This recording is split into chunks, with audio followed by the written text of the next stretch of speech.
I would like to invite on stage the moderator for the next panel, and he can then invite the panelists, Mark Abrams from Harmonia Holding, actually, CTO of Harmonia Holdings. Yeah, you need chairs. Yeah. All right. It's a stand-up. All right. I think we'll hold on for just 1 minute to get 3 chairs up on the stage. They're going to bring them up? Okay, good. All right, so I'll introduce the next panel. In the next panel, we're going to do something that's a continuation of the theme from the earlier panel. And we're also going to talk further about innovation and opportunities. In this panel, we have one member who couldn't be here today, Bajinder Paul, from the US Department of Agriculture, and he had a family emergency and wasn't able to attend. And so we've got 2 panelists with us here representing both the government side and also a large business contractor side. So what I shall do is I'll go ahead and invite our first panelists up. I'll invite each of you one by one up to the stage as the chairs materialize. And it's okay. I've got this microphone, so this is disaster recovery, right? You've got an alternative that's here. And so I first want to invite Keith Jones, who we're honored to have here today. And he is the CIO at the Department of State and also the Assistant Secretary level head of the Bureau of Resource Management. He had previously been outside of the government for a while as the president and CEO of Edgewater Group and the principal consultant at Deepwater Point. But prior to that, had 36 years at DHS, and I learned something, which is that you were a plank member, and I hope you'll explain what that is, for DHS and actually setting up the agency, and then ultimately left there as the acting CIO and was the principal deputy CIO at DHS USCIS. So thank you for attending. Thank you. And then I'd like to invite our other panelist, Vishal Gupta, up to the stage, please, who is with Lexmark International, and he is a senior vice president and serves as chief information and technology officer for this organization, and can give a perspective on a large business and working in the federal state and partnering with small businesses as well. And he was previously in charge of products and platforms at Unisys as a senior vice president, and also the global CTO there, and is a member of the Forbes Technology Council and also the Wall Street Journal CIO Council. So, welcome. Thank you. Thank you very much. The format of this panel is first I'm going to ask each participant to talk for a few minutes about opportunities and challenges, and particularly any messages for small business in terms of areas that are important for you to be thinking about in your strategic plans too, and how to engage with the agency. And then after that, we'll go into a period of questions and answers.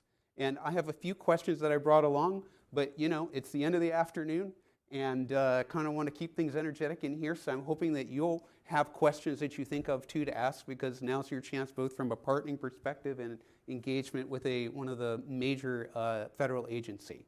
Okay, so I'd like to invite Keith first for you to go ahead and talk to us. Sure. So thanks for having me. Really, it's really exciting to be here. This time last year I was still enjoying myself and probably wishing I was on a cruise or something. But I'm still wishing I'm on a cruise. But anyway, I think State Department, of course, this week we did put out the draft RFP solicitation for Evolve, right? So we have 5 pools there. I mean, this $8 billion multi-year IDIQ that we have. It's a 5-year IDIQ, not to exceed close to 9 to 10 years, right? So $8 billion. So we look at it where we can have awards all the way out to, we're calling like year 4, where we draw the line in the sand where we would not award anything beyond the 4th year of the contract. And I think that's important, making sure that we just don't really, because we'll have to go to Evolve 2 thereafter, and we want to use lessons learned from this one, like we use from the Vanguard 221 contract, informing this one, as well as bringing in, I think I was a different voice coming in from the outside, especially the way this certain contract was going as it was being set up. I got there January 20th was my start date. I was a day one appointee. And, I would say the second week of February, I had the team in there and they're telling me, hey, we're getting ready to do this BPA, and guess what? It's going to be awarded by September. I said, well, you mean next year? He said, no, it's going to be by September, 2021. I said, no way. I think we all need to take a major reset. I said, do we have an acquisition plan? No. I said, well, do we have an acquisition strategy? No, we don't have that either. When's our industry day? We don't know whether we're going to have one. We weren't doing that. So reset the whole thing, and we got on the cadence. I teamed up with Mike Darius, the senior procurement executive, and Mike was also new to the department, just like I was. We were learning our teams and really bring in a different perspective around leadership, around IT acquisitions. And one of the things that I'm keen on is really partnering and partnership, and working with the vendor community. I did it at USCIS, I did it at DHS headquarters, and also at ICE, right? Having those vendor connections, making sure as we establish these contract vehicles that we have the right teams in place, really supporting us and helping move the mission forward. So, with those pools, we have IT management, we have network and telecom in there, we have data center and cloud, application, and also service desk and customer service. So, and with that, we're also doing some changes within our own organization, right? We are taking our foreign operations directorate and our ops directorate, and we are kind of like bringing them back together and then taking them apart, and forming, we have a lot of redundancy in work being done where we have overseas specialists, telecom specialists, or network engineers competing with domestic network engineers, and really we're all doing the same mission. So we're pulling that back together such that we have a solid roadmap, and I think opportunities around that, and the way, and this is something that I said on Industry Day, those of you that had the opportunity to sit in, is to make sure you stay tuned, especially around December timeframe, when we make those changes across our organization. We're also starting up a new business solutions delivery directorate, where we will focus on the customer being mission focused, as well as we're doing a lot of our application development, small scale development across the entire department. We have needs that come up. I think Afghanistan was a great example there. We developed an application, Hummingbird, that took place in a matter of probably maybe a month and a half, where we got that up and operational in order to really help support the effort. And this was kind of like consular affairs space. But then there was a need in order to get something quick and in the hands of our end users, and we got that developed. And Hummingbird has now, spun over to DHS, where we are pushing that application to them. And now we have Sparrow. We have our Hummingbird has become a Sparrow. So now Sparrow, and we'll start using things like that in order, as we have these things that come up overseas, we're able to leverage that and use these various applications in order to do case management. And we're also really helping out consular affairs a lot, as well as other bureaus and things as well. So lots of opportunities there. I think it's more than what you asked for, but there you have it. Okay, great. All righty. Okay. Let me turn to Vishal and let you give us a little enlightenment from your perspective on the large contractor side. Yeah, happy to do that. So, I've been based in this area for a number of years. I was, kind of initially with Cisco, and as you know, Cisco is very partner-centric and has a very strong federal presence, focused a lot on networking and focused a lot on IoT and, unified communication, collaboration solution, and kind of, serving those kinds of needs for, both the federal government and also the state governments. And we kind of, built a very significant business in collaboration with a lot of players here. And then On the cyber side, I was senior vice president at Symantec, and obviously cyber is a very key area that the government wants to do a lot in, right? Whether it's on the endpoint side, whether it's on identity and access management, or whether it's on cloud, and protecting those cloud workloads, or standing up a security operations center, or standing up, overall a risk and compliance posture and remediation and things like that. And we had, pretty much, I would say, 75 to 80% of the agencies using us, and working with probably at least several dozen smaller companies from a services perspective and also from an innovation perspective to feed the next generation products that we had. And then after that, I was with Unisys, and with Unisys, we had about a $500 million federal business that we were able to grow, at 3 times the speed of the market. And it was primarily because of our focus on innovation and partnering. And so when I look at things like not just cyber, and we did a lot in cyber, and things like network security and micro-segmentation, and how do we partner with the customers to be things like FIPS certified and enable the types of things that whether it's DoD or other departments, even the US Senate needing, and then partnering with a lot of entrepreneurs. On the innovation side, we also did a lot of work in digital workplace because a lot of service desks have to be managed. And one of the, I guess one of the things that I observed was, even when you are, whether you're small or large, right, partnerships make a lot of difference. So we did a lot of work together where ServiceNow, us, and a lot of smaller integrators were able to go to, the likes of, a US Air Force, a US Army, and many others. And we were able to do things which were really transformational that had not been done before, where we were able to stand up capabilities in months, which used to take years to stand up, by bringing the power of the whole ecosystem together. And so sometimes innovation is also about thinking in a little bit different way, in a lateral way, to think about what the aims from that mission might be, and what are the things you could do that can change things. And then I know there was a lot of discussion on AI/ML. We did some work in AI/ML because the government wants to always sort of see what the art of the possible is, even though it has a lot of challenges, as people were mentioning along with it as well.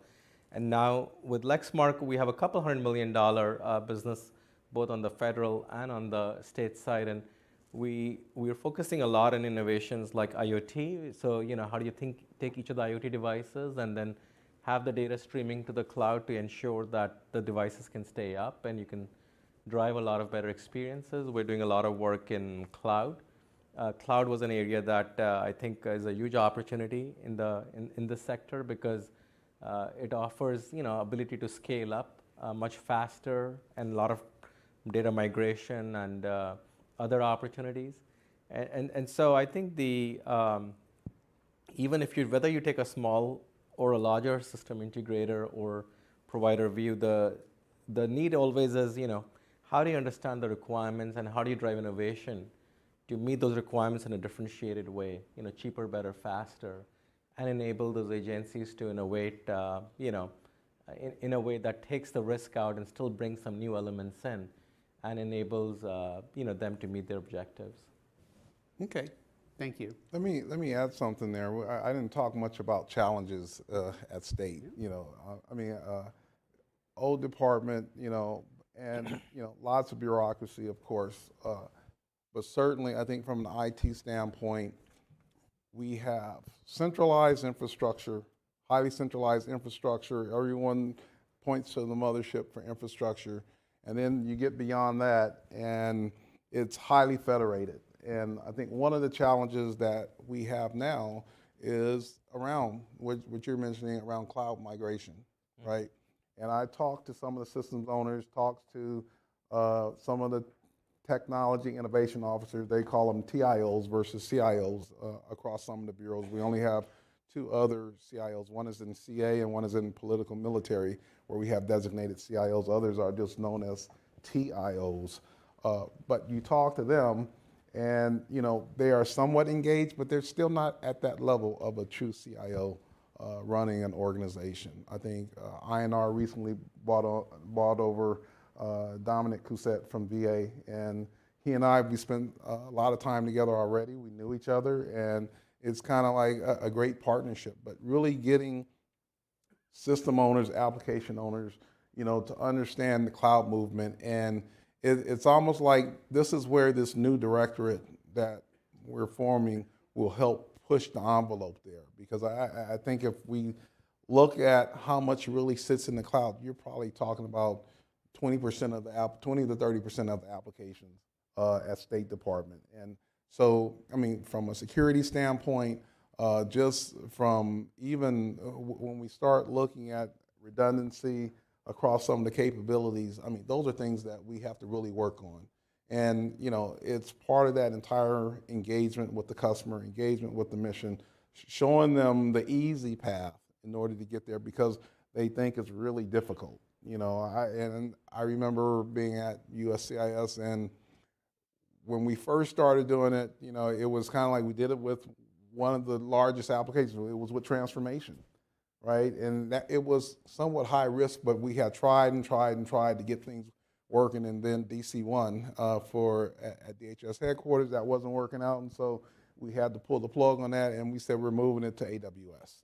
We moved transformation to AWS, and then it kind of like lit a fire, and everyone saw that we were able to stand it up, and it was secure, and we started getting that forward momentum. I think that's the same type of event and evangelism that has to take place at State. Working, especially in counselor space with Ken Reynolds, who's the CIO there, working with him and really his team and helping, construct his team. Right now, he's got an IT organization, but his IT organization is responsible for day-to-day and then modernization, right? He's not structured such that the modernization efforts is here and you have other individuals that focus on day-to-day. So anytime something comes up, he's pulling away from modernization effort in order to get the day-to-day things accomplished. So I think, it's kind of like coaching and just, pushing our folks, and we're establishing greater governance around the department, especially from a cybersecurity perspective. I'm establishing a formal CIO council there to really help, move the needle, in a great way over the next few years. So. Okay. Well, let me ask a follow-up question for what you were talking No about. follow-ups. That's my part. Unrelated to what you didn't saying. know me like that. So.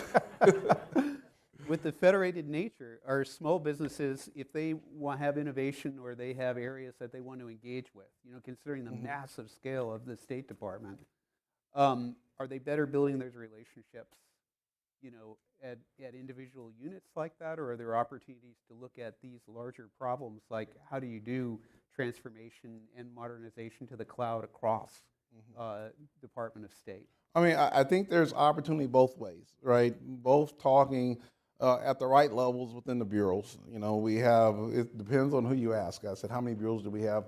I hear 35, then I hear 39, then I have 39 plus posts. So, and the posts do their own thing overseas.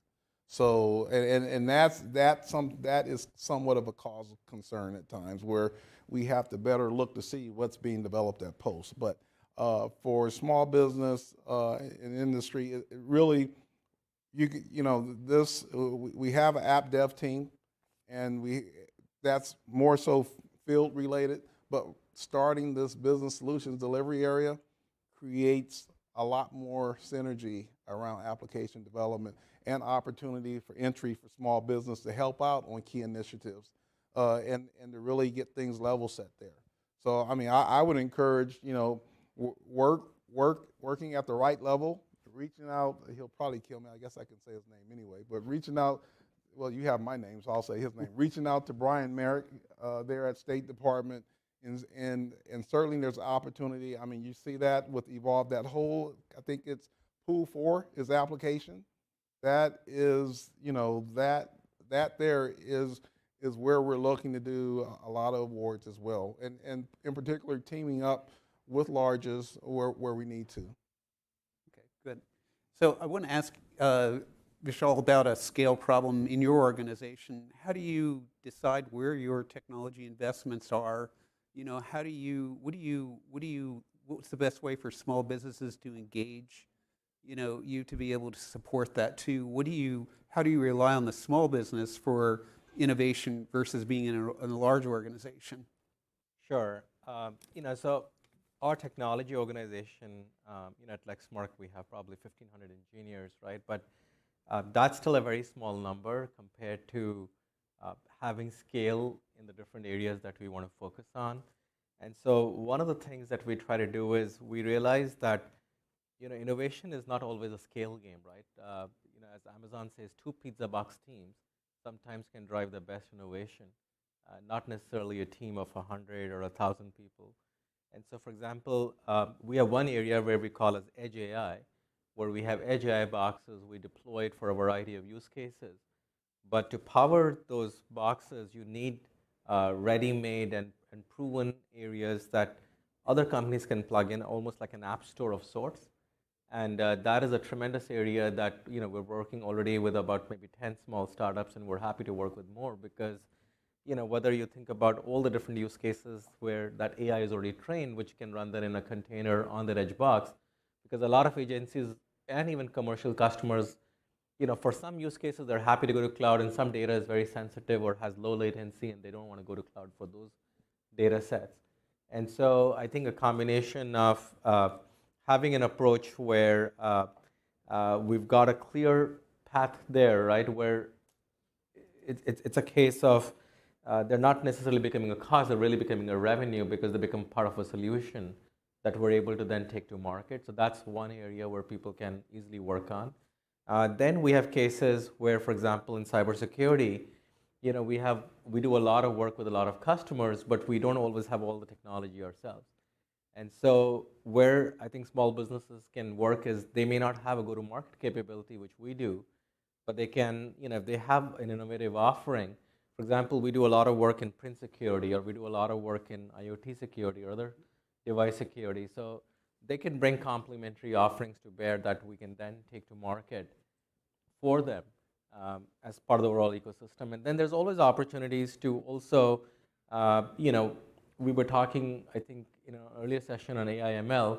In AI/ML, we only have about 15 data scientists ourselves. That's a very small number for us to be able to insert AI in a lot of different capabilities that we've got ourselves. And so we find that as another area where we find that people are able to contribute and bring a lot of innovation in things that we could not have done before. Then in terms of our own IT consumption, we find areas like, for example, we're doing a big rollout of SAP or Dynamic 365. And so those are areas where we want to have certain critical capability, but we don't necessarily want to scale up in a very large way because that is going to be needed for a period of time. So we might, in those areas, supplement with other resources on an as-needed basis as the scale sort of happens. And so I think it all depends upon what is the value, sort of a unique value that somebody can bring to bear, whether it's on a specific skill set or on a ready-made product, like in case of cyber or edge AI, or in case of, for example, cloud itself. We're in multiple clouds, right? And sometimes people have very innovative offerings in that area itself. So it depends upon, whether you're willing to provide a certain capability that would create, an advantage together, whether for internal consumption or as a go-to-market capable vehicle. Okay, good. So Vishal's brought up AI and machine learning. I know that was a big topic in the first session. So I also want to ask you, Keith, there's been a lot of hearings and about, we look at commercial industry as leading maybe what we do in the government and the use of AI and ML and other large algorithms in internet companies too, and the issues with the technologies that they use and the number of people in Facebook or in Instagram that need to review the machine decisions and insert special rules about that too. And the outcomes obviously have a lot of impact for society. Mm-hmm. So each CIO for every agency is faced with, safely bringing these things in and avoiding the unintended consequences with that too. And for Department of State, again, you've got a worldwide impact with that. So can you speak a little bit about what you see happening, in a federal agency and being able to safely adopt those technologies. I mean, And avoid yeah. things like bias in the algorithms. Use bad machine learning. Right. You may unintentionally train a machine learning with a data set that has a bias, and that will affect it when you put it in terms of your automation. So there's a lot of unknown things that may happen until you unleash it in the world. Yeah, so I think at state, I mean, AI, ML, certainly areas that we've been looking into, but at the same time, already in the government, there's a lot of things a lot of data that we collect. There's privacy concerns and the appropriate policies and things that are really laid out, that even, my over now almost 38 years, right? Just knowing that certain data never touches certain data, right? And that's no different at State Department than it was for me at DHS. And being able to understand that, and yeah, we use machine learning. Just started looking at, we've been looking at it internally on how we assign foreign service specialists, which are information management personnel, how we assign them to post overseas when their tour is up. They're on a 2-year rotation, and so therefore every 2 years they have to bid for new assignments. And in the past, everyone, there's been grumbling saying, there's favorites, and so therefore we put some AI and machine learning in there, understanding not only the bid assignments and letting the algorithms do the matching, but also understanding why individuals leave at the same time, and that looking at the trends around attrition, and is it pay, is it better opportunity, and it's really a very interesting dynamic when you start to really dig down into it. But certainly there's things at State Department that around AI that we're more than interested in pursuing, but at the same time we are also very cautious in exposing data or looking at things and understanding the privacy impacts of things, such that we don't get ourselves in a position where we have this bias going on, or even unconscious bias, where you can create something unconsciously and all of a sudden you have someone that comes in that says, well, wait a minute, this is, here's a bias here that you didn't recognize, and it's very typical. I just recently hired a chief diversity, equity, and inclusion official, right? And I was meeting with her yesterday. It's the first one that we've had for the IRM Bureau, and we started having a conversation around biases and things that you just don't realize, and making sure we have that second, third, and fourth set of eyes, really looking at some of these things as we start to solution, making sure we're on the right path, whether we're dealing with our internal workforce or whether we're dealing with data going outside, even outside of a specific bureau to another bureau, making sure that if it's political and military data, that it's not touching economic, or if there's certain legalities around certain data sets, that we understand that. Easy to come to play, especially around the Afghan, right? Afghan task force. With that, making sure that that data that was collected, we had a responsibility. The State Department doesn't do the operational aspects once a person arrives here in country. That gets passed over to DHS and HHS. So we have responsibilities. We make sure we take care of responsibilities. We seal that data collection that we have, and we pass the data over to them. So we had to set up those data agreements and make sure that we were compliant along the way. So, okay, good. And then I want to ask something similar to you, Vishal. So from a large corporate standpoint, you're bringing technologies in AI, ML, other related fields into agencies. So what do you do as an organization? Because you're ultimately responsible, and liable for the things that you're building and bringing in. So how do you, address that at a corporate level, and how do you, develop the understanding within your organization and the solutions that are evolving, for example, in academia, for example, to bias problems? Yeah, no, I think it's a great question. And, we probably look at 3 or 4 things, and maybe to talk about it. One, I think we look at, do we have dedicated people defined with that role? So for example, we have a chief data governance person that we've hired. And what we do is, because some of the AI models that we'll be selling, right, the question becomes, where did the data come from? How do you know this data is accurate? How do you know the data is clean? And all, right? And so we actually, make sure from that perspective, we've got both the integrity of the data and the governance on the data to just make sure that we could stand behind the data, whether it's ours or whether we take it from a given customer, to just ensure that we can make a certain set of claims and be able to stand behind those set of claims. And there's a person who's setting up very, very clear rules and clear things based on that. I think the second piece of it is, the type of algorithms that you're using, how well proven are those, right? Are these industry standard algorithms? A lot of times people have a limited understanding. They call things as AI, which are really not AI. They're really basic data analytics. And so we partner very closely with both Microsoft and AWS on really building out our DSNA, what we call as data science and analytics practice.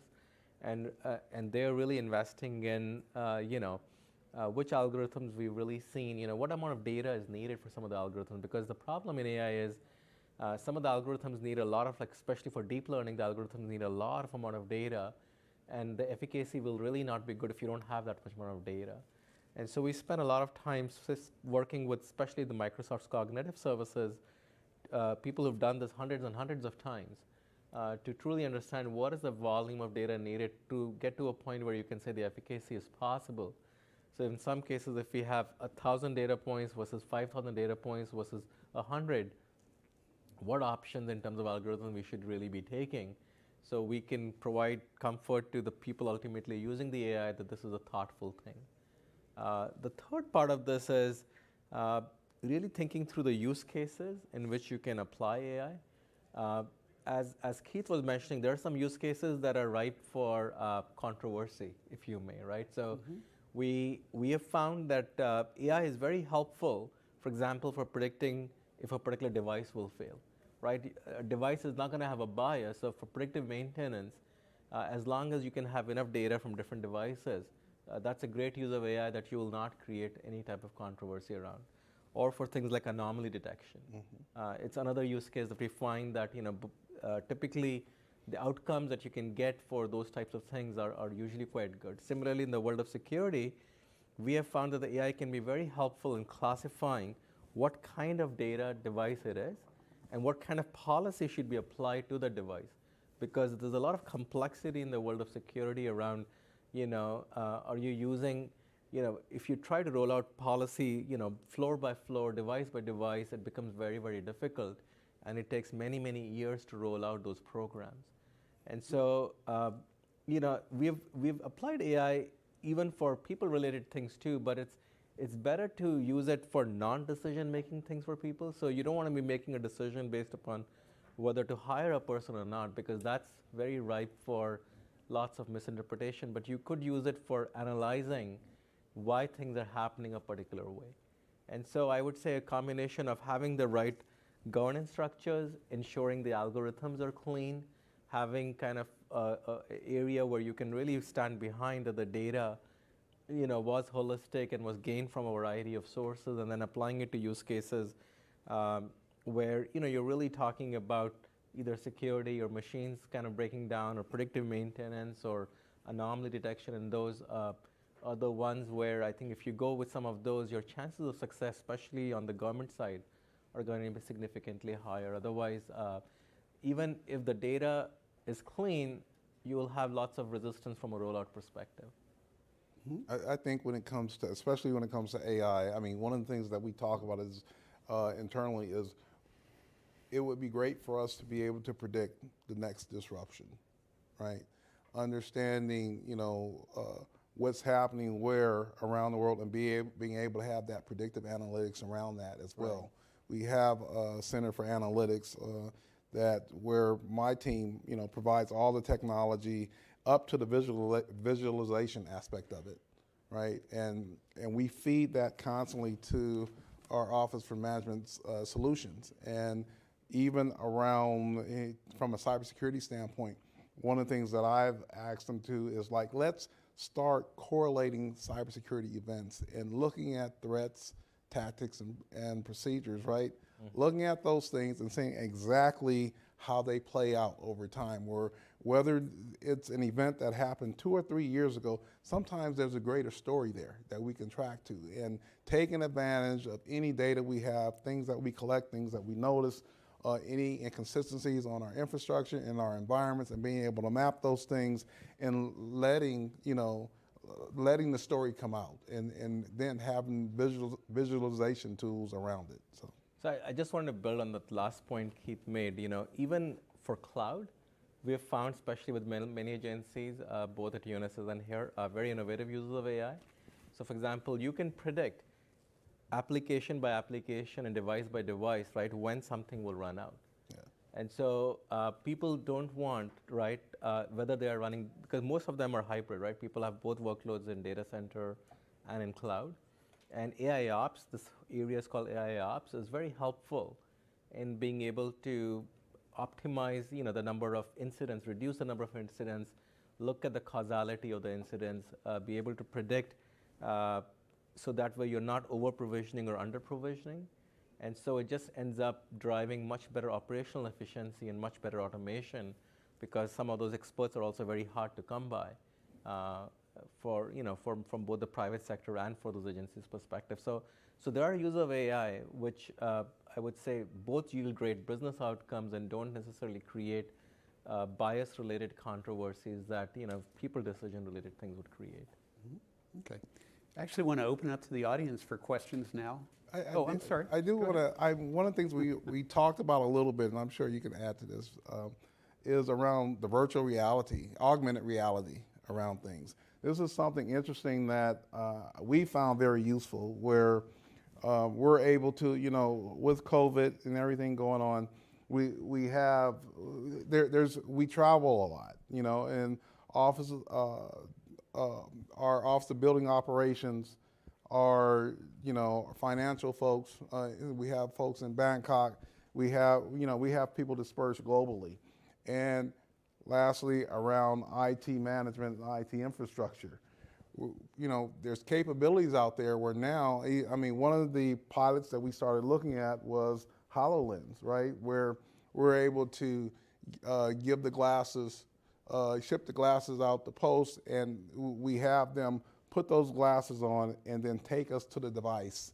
And we can walk them through, and we have a very clear picture in being able to help them make changes on the fly, whereas before things would be down for weeks or months. So it's kind of like something that we would like to see evolve, and really looking at really agnostic solutions around that, such that it could reside on our infrastructure platform. But right now, what we see is so vendor specific, where it doesn't play well in other applications. So just getting to that point, and those that have ideas around that, we really encourage you to come to us and let's talk about it. Let's have a discussion.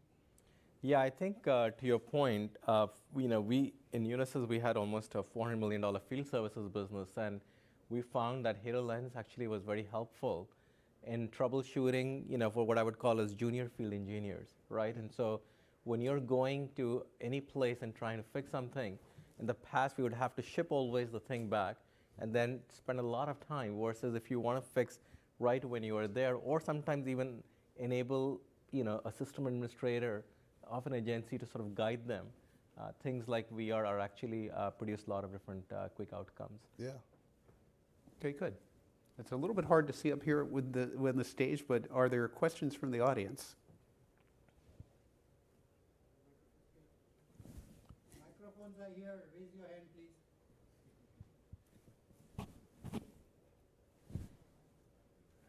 While we're waiting for that, Keith, let me ask you, for a small business, what makes a good partner? Is it somebody that's going to come and small businesses always want to build a relationship, because they're looking for that longer term, basis for their company and agency? Is it a business that comes in and is able to, transfer knowledge and bring that knowledge in and help, with the team that they're working with? Is it more their ability to be able to, cope with the dynamic nature of where your organizations are in their mission? What would be the, the culture? Yeah, that would really ideally, fit with Department of State. Yeah, ideally, what I look for, and there's Steve Augustin. I didn't know you were here. Hi, Steve. That's my PA, public affairs guy. At State Department, I think when I think about small business and partnerships, right, I'm looking at those that I can sit across the table and look eye to eye and know that you mean well and you want to do well, and you're not just trying to put butts in seats, right? I want companies that really want to bring the talent and really are mission driven. They own the mission just like our folks every day. In order for me to take this position here, you don't take it for the money, you don't take it for the promise down the line, you take it for, is this a mission that I can embrace? And if you have individuals that sitting across the table from you where you can embrace that mission, then all the better. It makes great teaming partners. If there's issues, then you're coming to the table. You're not going to wait and say, oh, let me go wait in the corner and I'll just watch it fail. If things aren't going right, let's have the discussion up front versus, before, when it's too late and then I'm ready to say, okay, let's make sure we're offboarding this company. Mm-hmm. And so, we want to make sure that we have true partnerships along the way, and partners are really doing things in the interest of the department. And any comments that you have on culture in terms of who you work with for partners and bring in, to your accounts? Yeah, I think similar to what Keith mentioned, it comes down to commitment and value, right? Commitment is sort of shown by, are you going to, are you in for the long haul or do you want something quick, right? And the value is, is there, from an innovation perspective, is there a particular area where you can provide a solution where it would help accelerate, both the journeys together? We have seen several cases where we have seen smaller companies being able to create great work on both of them. The only other thing I would say is, from a security perspective, we also prefer folks who've at least had some focus on ensuring, like if your code has malware in it and all those things, obviously that becomes a problem. We had a recent partner with a little bit of that. And so as long as you have some innovation, commitment, and a bit of a security focus to make sure that those things will not create a challenge down the line, then I think we're very interested. Quality development, right? Right. Where we have folks in there and they develop quality, they run the right traps such that the red light isn't going off every time you try and push something out. So, right. Yeah. Okay, good. Questions from the audience? There's a question over here. Hey, Tony. this is for Keith. Thanks for attending and speaking with us. With the large enterprise that you have to manage, obviously it's pretty huge with CONUS and no CONUS. What's your focus on zero trust, and where are you headed with that? So, great question. Everyone's focus is on zero trust, the buzzword, right? But really, it's something that we've been discussing. We're looking to establish a PMO. We have a lot of help, and sometimes we have more help than what we need in order to get there. I think it's really at this point is really developing that roadmap to get there. We have a lot of different tools. In some cases, I think we have overlap in tools and capabilities, but really narrowing it down, we've been doing some really, really good engagements with companies around zero trust and really understanding their own journeys. So going to large companies and saying, you're a global company, how does your approach to zero trust really mirror what we have to go through? And what were some of the lessons learned in order to get to where you are today? And so we're right now still, ingesting a lot of good ideas, starting to develop a roadmap, pulling together a PMO. We will have a TMF request around some of this as well in order to support 14028. I think we'll get there. And getting to zero trust is a journey, right? It's not one of these, okay, we'll be at zero trust by March, 2022. It won't be like that. So really taking care and taking the necessary steps in order to get there.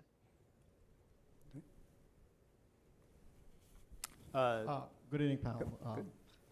A small question, suggestions basically. If you're a small business, most of the agencies are right now pretty much working from remotely, and reaching out any course or any end users is pretty difficult. Before we had an opportunity to see them, maybe in the conferences or maybe basically in some of the offices, but now it's very difficult. Any suggestions from the panel? Thank you. I think I would say this is where I think partnerships probably become even more critical, right? Because then you need people with existing relationships, because it's harder to form the new ones. There are still conferences like this happening, right? But it's not always, it's not at a larger scale. They're more kind of intimate nature. I have been to a few of them, and sometimes they're actually more useful than being at an RSA, which has like 40,000 people. I've been to 10 RSAs, and it's always maddening when you go there and you sort of wonder how can so many people get supported by an industry, and it does. And so, if you look at the world of technology, right, a lot of companies are doing really, really well during even this time. And so they are finding a way, and I think that's probably where, being entrepreneurial, right, in terms of finding those smaller conferences and then building more partnerships might be a good strategy. But you're correct, it is harder. Keith, do you want to? Yeah, I think it's for us, think about it. State Department never teleworks. So, it was kind of like, oh my gosh, everyone has to telework. And I think we're still kind of getting used to it in some ways. And people are starting to get that flavor in their mouths saying that, and we're never going back, But I think for small businesses, I attended a couple conferences recently. One 2 weeks ago out on the West Coast that was well attended, probably, I'll say well attended, with CIOs and CEOs of companies. And there were probably maybe 140, 150 companies there. And it was just a very amazing gathering of professionals from the Silicon Valley that were there and engaging on various topics, whether it was AI, whether it was future ops and things like that. But I think for companies, especially working with government, I think most are getting accustomed to how you have to do work, things that, the communication, that's important. I know Teams and Zoom and WebEx, it gets to be tiring, it gets to be exhausting, and the days get longer, believe it or not, because you start at 8 o'clock in the morning and you find yourselves at 5 o'clock still sitting where you started, and only taking the very necessary breaks. So I'm with you there. My office cadence has picked up. When I first got there back in January, I could see I would be lucky if I saw 2 people in the hallway. Now I see like 6 or 7 people in the hallway, but the entire garage is packed, But people are getting used to it, and our relationships with companies are very important to make sure that no one loses track of where we are and where we're going. So, okay. Another question? I know we had a couple other people. Right here. Stephen Krill with Miracle Systems. My thanks to the speakers and the moderator for the panel. Keith, going back to your days at Homeland, the Procurement Innovation Lab really tried to gain traction, build momentum to bring innovation into the procurement process. When you think about the reset that you just did for your upcoming BPA, can you tell us a little bit about the innovation you see coming in to how you actually will acquire the contract and make the awards? Yeah, so this is something that Mike Darius and I have really talked about in how we shape this. Having the right type of approach to how we go about doing down selects, how we go about doing evaluations. There's certain pools where we will have in-person tech challenges. There's certain areas where we will have face-to-face discussions. I've talked to our contracting folks, making sure that We also connect with the PIL over there at DHS because of the lessons learned, especially around Eagle 2, right? And even so, when we are doing these down selections, up front, I'm telling our folks up front, we will have consistency. We will not deviate, you know, how we do evaluations. It's so easy to do an evaluation and you have an evaluation team and someone says, oh, I can't be there today, and everyone thinks it's fine. That's not fine. That's not a fair and equitable evaluation. Making sure we keep these evaluation teams together, and there's no trade-off space during evaluation, because when you have trade-off space and someone raises their hand saying, well, it really wasn't me, or this team really handled this when this other team should have handled this. That's kind of like that unconscious bias, right? Where individuals don't know they're doing something, but they're really doing something. So, I think my value add here is me understanding some of the ghosts of the past and what can come back to haunt us, and trying to make sure we get ahead of it and we don't repeat some of these things, and we really lean forward, get support from digital services if and when needed, talking to DHS contracting when and if needed, and whoever else that can really offer ideas. I know even from my former organization at USCIS, there's things that they continue to do, and how they do solicitations and how they do awards and evaluations. So pulling all that together and not being closed-minded that this is the only way we can do it because it's always been done like this at state. I think that's the most important thing, is making sure we're open and we're listening and we're really following the rules. Mitzi, was that you? Yeah. No? Can you guys hear me? I think first of all, Keith, it's been fantastic. Thank you for the way you have changed the culture at state and opening and including industry. Oh, thank you, because my voice doesn't carry. Including industry and including us in the whole process. Can you talk and share with us a little bit more about the data strategy and where you're at in the evolution of that? I know you put out the new plan, which is great, but can you just share more background on? So the data strategy, so Matthew Gravis is the Chief Data Officer. He actually doesn't work in IRM, in the IRM Bureau. He actually works in Office of Management and Solutions, and we really help out and work with them on the data strategy, but really taking our time, really understanding the data across the department, because he too was new, right, coming in. And one of the first things I asked him, I said, but do we have is the data clean? Do we have are we getting the data from the right sources? And so there's five different pillars of activities that's being taken in that strategy that we're adopting and really working on. I think one of them is even from the economic and climate, looking there, and then starting looking internally on things, how we use data across the workforce. You're welcome. Keith, Mark, Keith. Vishal, thank you. We have another person here. Yeah, Neil's gonna ask a question for Keith. Go ahead, Neil. The question is for Keith, unfortunately. Well, he's got the award, $8 million award. Jeez, I can say no. So I was just wondering how this Afghani resettlement refugee situation has obviously taxed your systems and how you were able to handle it. It looks like it's been done effectively. Yeah, Afghan was tough for us. The whole Afghanistan thing, even for us, we had a plan and we were prepared to execute against the plan, but then, everything just went by the wayside. We went from one stage to another stage really rapidly and really quickly.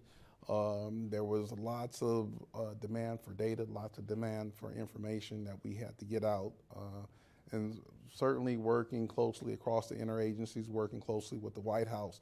Luckily for us, from an IRM perspective, we were able to shine and be there and be able to support the effort.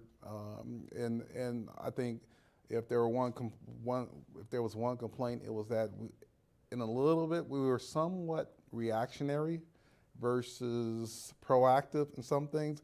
We had lessons learned around calls coming in. Think about the calls coming from around the world. asking about individuals, their loved ones, or whomever else that they were trying to get out. And the calls were riding on our environment, our production environment. Whereas, we weren't prepared to set up a call center outside of our environment that was exclusively for the public. So we had to take all that on, and then we were able to eventually cut all that over. From the data reporting aspect, it was working with our Center for Analytics. They were pushing data out ad nauseum. From the application development, the Hummingbird application was just continually evolving based on needs and demands that were coming up. So, and even getting here out at Dulles Airport, individuals were working from spreadsheets initially, and seeing the evolution of that. So there are all these requirements that just came flying in that we had to really, deal with. But the team ended up coming through, and they, really a lot of long hours, even with the folks on the ground, out there. It was some scary moments for our team. We had, I sent in 2 additional resources there after we took those that were there in Afghanistan. We brought them out. There were only 2 left, and we had to send in 2 other people at the very last minute that came from DC to help out. And unfortunately, that was also a few days before the explosion occurred. And, we were on the calls with them 24/7 at that point. But we made it through, so.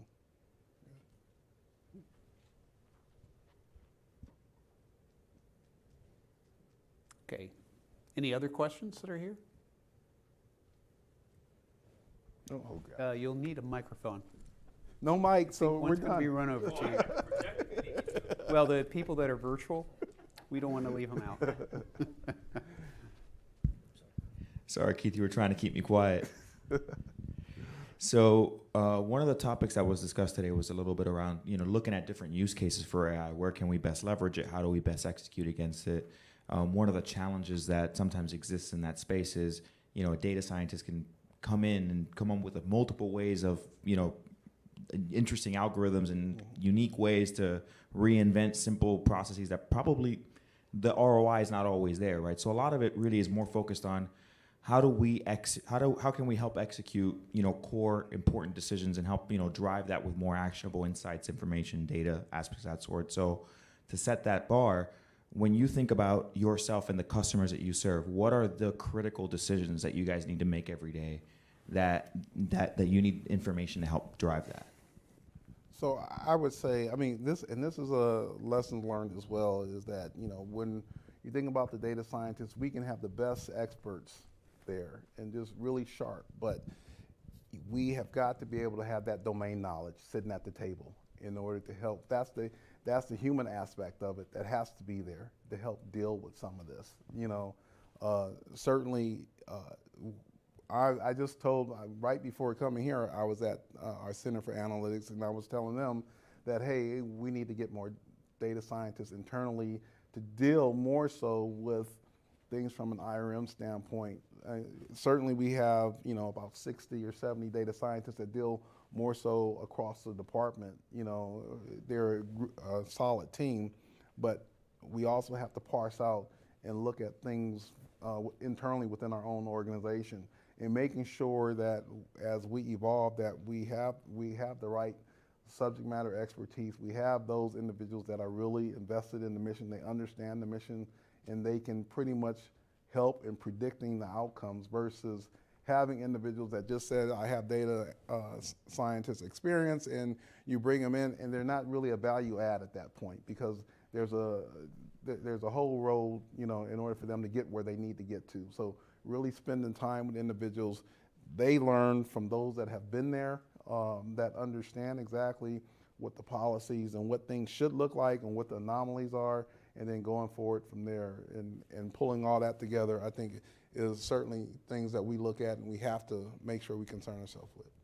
Yeah, I think, we find that even on the commercial side too, right? Unless we pair, for example, if you find using data science to solve a finance problem, unless the finance person is involved, you will not get the right solutions. One of the things in terms of building the talent for smaller businesses that some of you guys might be able to leverage is the government now actually has very specific programs. For example, North Carolina State has partnered with the Department of Labor, where they can at no cost actually enable train your data scientists for a period of 1 year if you apply to that program, and it's all funded by our Department of Labor. So we're actually having about 20 of those people go for training every day. It's all virtual, and the people will end up getting 2 certificates at the end. And in the past, that thing would have costed $20,000.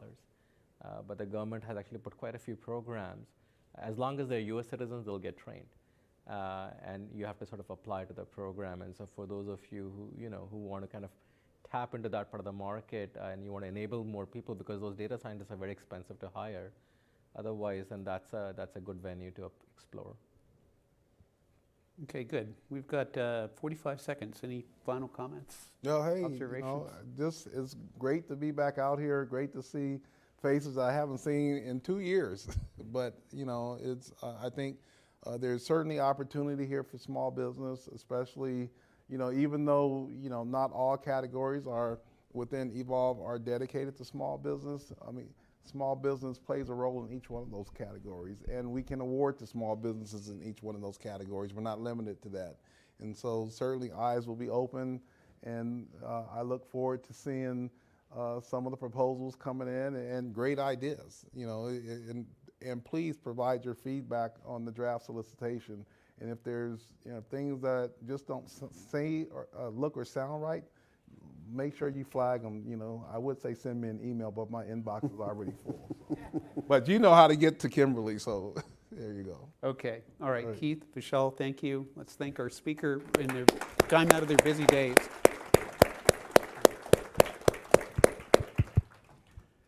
Okay. Thank you. Thank you very much. We just, as a small token of our appreciation, Sundi will. Thank you. Okay, thank you. All right. Yeah. Good. All right. Appreciate elastic. Thank you. Thank you. All right. Good. Appreciate that. Thank you, Mark. Oh, Mark, Thanks. you get I get one too. I didn't. They paid you. Oh, they want to take a picture.